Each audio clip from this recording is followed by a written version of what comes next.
Hello everyone. Welcome to my channel.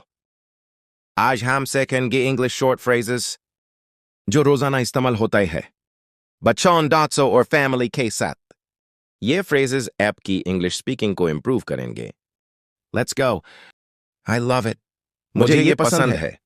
That's mine. ये मेरा है. That's yours. ये तुम्हारा है. Come again. दोबारा आओ. Let's see. देखते हैं. Be honest. ईमानदार बनो. I promise. मैं वादा करता हूं.